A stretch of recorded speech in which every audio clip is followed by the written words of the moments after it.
नमस्कार साथियों, मैं आपका दोस्त लेखक बिजनेस कोच डॉक्टर उज्जवल पाटनी।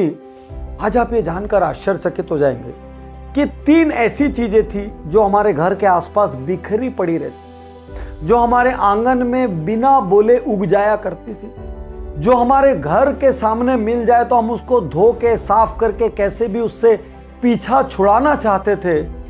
वो 3 चीजें, वो 3 वेस्ट ये कह लें, आज की डेट में सैकड़ों करोड़ का व्यापार बन चुका है। तो आइए आज के इस उज्जवल पाटनी शो में जानते हैं वो 3 बिजनेसेस जिनको आप बहुत आसानी से शुरू कर सकते हैं, जिनके लिए किसी टेक्नोलॉजी की जरूरत नहीं है, जिनका प्रॉफिट मार्जिन आज के रिटेल पे, आज के कंज्यूमर पे, आज के टेक पे, आज के ऑटोमोबाइल इंडस्ट्री पर भारी है, और ये आप छोटे से छोटे गांव से भी शुरुआत कर सकते हैं। जैसे ही गोबर घर के बाहर गिरा हुआ दिखे, हम ऐसे नाक भाव सिकोड़ने लग जाते हैं, तुरंत पाइप लेके उसको धोने लग जाते हैं। और किसी छोटे विलेज में यदि गोबर हो तो अपना घर भी लीप लेते हैं। लेकिन वो भी पुरानी जनरेशन के लोग। नई जनरेशन के लोग गोबर की बदबू से परेशान होते हैं, दूर रहना चाहते हैं। आपको जान के आश्चर्य होगा, वही गोबर आज की डेट में 400 करोड़ का उद्योग हो चुका है। और डोमेस्टिक नहीं भाई, इंटरनेशनली ग्लोबल एक्सपोर्ट हो रहा है। आप पूछेंगे इंटरनेशनली कौन खरीद रहा है? ऑस्ट्रेलिया खरीद रहा है, यूएई खरीद रहा है, सिंगापुर खरीद रहा है, यूके खरीद रहा है, बहुत सारे देश भारत का गोबर खरीद रहे हैं। तो अगला सवाल मन में उठेगा, यार गोबर का क्या कर रहे हैं? दुनिया भर में ऑर्गेनिक फार्मिंग की बात चल रही है, दुनिया भर में एंटी पेस्टिसाइड, एंटी केमिकल की मुहिम चल रही है। ऐसे में गोबर से अच्छी खाद, ऐसे में गोबर से अच्छा कंपोस्ट कोई दूसरा दुनिया वालों को नजर नहीं आ रहा है। और दुनिया में सबसे ज्यादा गाय या सबसे बड़ा मिल्क रिवॉल्यूशन, ऑफिशियल गाय और अनऑफिशियल गाय, ये सबसे ज्यादा इंडिया में है। इसीलिए as a raw material India में ये ऑलमोस्ट नेग्लिजिबल कॉस्ट पर है, और इंटरनेशनली ये बहुत हाई प्रॉफिट मार्जिन पर जाता है। और क्यों पसंद करते हैं बड़े देश गोबर को? एनवायरमेंट फ्रेंडली है, फुल्ली बायोडिग्रेडेबल है, किसी भी किस्म का साइड इफेक्ट या बाई प्रोडक्ट नहीं छोड़ता, कोई ऐसा काम नहीं करता जिससे जमीन खराब हो, हवा खराब हो, किसी का शरीर खराब हो। इसलिए गोबर पहली चॉइस। तो अब अपने आसपास गोबर देखने के बाद नाक भाव मत सिकोड़ना, यह सोचना इस गोबर का व्यापार कैसे हो सकता है, क्योंकि आने वाले सालों में इसका ग्रोथ रेट मिनिमम 15% रहेगा। ये इंडस्ट्री रिपोर्ट्स कह रही है। हाई साइड में कितना भी बढ़ सकता है।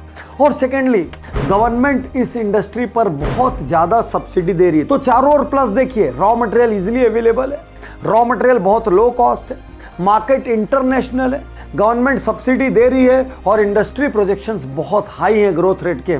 ऐसे में यह बिजनेस फ्यूचर का हॉट बिजनेस हो सकता है। जहां जहां भी आपके अहाते में, आपके खेत में, आपके आसपास केले का पेड़ है, वहां पर यह बिजनेस करोड़ों रुपए की इनकम दे सकता है। साथियों, मैं बात कर रहा हूं बनाना फाइबर की, जिसकी ग्लोबली डिमांड इतनी ज्यादा है कि जापान येन में खरीद रहा है और अमेरिका डॉलर में खरीद रहा है।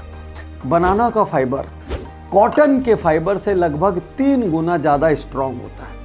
इससे रस्सी बनती है, इससे मैट्स बनती है, इससे हैंडबैग बनता है, इससे बहुत सारा हाउस होल्ड आइटम बनता है। सवाल ये उठता है, क्यों एसएमई को इस व्यापार को करना चाहिए? Again, raw material easily available है। सेकेंडली, अधिकांश जो केले के प्रोड्यूसर हैं आज भी इसके फाइबर को वेस्ट मानकर डंप कर देते हैं। थर्डली, गवर्नमेंट इसको कॉटेज इंडस्ट्री के रूप में बहुत ज्यादा सब्सिडी दे रही है। और फोर्थ, इसका मैक्सिमम मार्केट इंटरनेशनल है, जो मार्केट तेजी से ग्रो करेगा। और खास बात, इसके जो प्रोडक्ट बनते हैं उसकी स्ट्रेंथ बहुत हाई होती है। वैल्यू एडिशन होने के बाद बनाना फाइबर्स के प्रोडक्ट आर्टिफिशियल और सिंथेटिक मटेरियल से ज्यादा प्रीमियम पर बिकते हैं। तो कर लो भाई रिसर्च, बनाना फाइबर क्या आप एक्सपोर्ट कर सकते हो?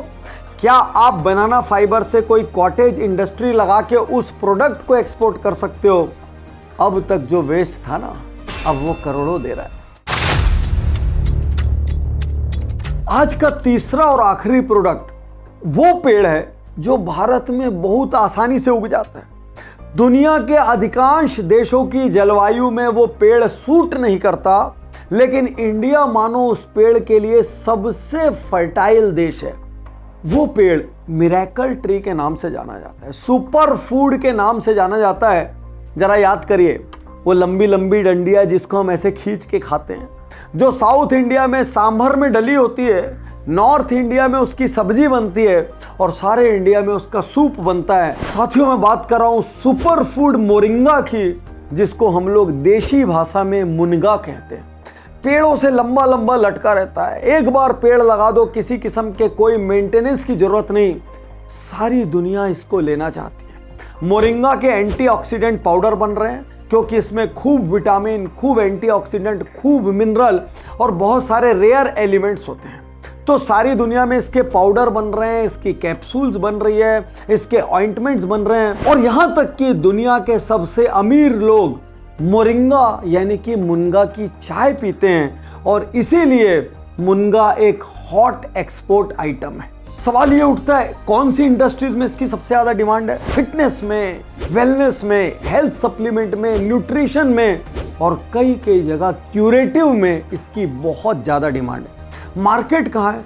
दुनिया में जितने विकसित देश हैं वो मोरिंगा के बहुत बड़े मार्केट हैं और उनको ताउम्र भारत पर निर्भर रहना पड़ेगा क्योंकि मोरिंगा के उगने में जलवायु का बहुत महत्व है, जो इन विकसित और ठंडे देशों में नहीं है। एकदम फ्यूचरिस्टिक प्रोडक्ट ग्लोबली बहुत तेजी से अडॉप्ट किया जा रहा है। अभी सुपर रिच इस सुपर फूड को खा रहे हैं, धीरे धीरे सारी दुनिया का मेन स्टेपल फूड बनेगा और ये आप पर डिपेंड करता है इस तेजी से चलने वाली ट्रेन में आप चढ़ रहे हैं कि नहीं चढ़ रहे। तो फाइनल सवाल ये उठता है, क्या एसएमई के लिए बिजनेस कठिन है? क्या इसको करना चाहिए? बिल्कुल करना चाहिए। अगेन, दूसरे बिजनेसेस की तरह इसमें भी सरकार बहुत ज़्यादा सपोर्ट कर रही है। सेकंड, मुनगा बहुत तेज़ी से ख़राब होने वाली चीज़ नहीं है, इसकी शेल्फ लाइफ बहुत ज़्यादा है, इसी वजह से दुनिया के कोने कोने तक पहुंच जाता है, वहाँ पर बहुत दिन रखा जाता है, तब भी ये ख़राब नहीं होता। और थर्ड सबसे बड़ा रीज़न, मोरिंगा की फसल हिंदुस्तान के अधिकांश प्रांतों में होती है और बहुत आसानी से इसको उगाया जा सकता है। यदि आप एक लैंडलॉर्ड हैं तो बहुत बड़ी ज़मीन लेके उसमें मोरिंगा उगा सकते हैं। यदि आप एक महज ट्रेडर हैं तो अपनी एक एक्सपोर्ट कंपनी बना के जगह जगह से मोरिंगा को लेकर आप पूरी दुनिया में भेज सकते हैं। सिर्फ एक बात कहना चाहता हूँ, यदि आपका व्यवसाय नहीं चल रहा है तो आप जिम्मेदार हैं। यदि आपके पास व्यवसाय नहीं है तो आप जिम्मेदार हैं।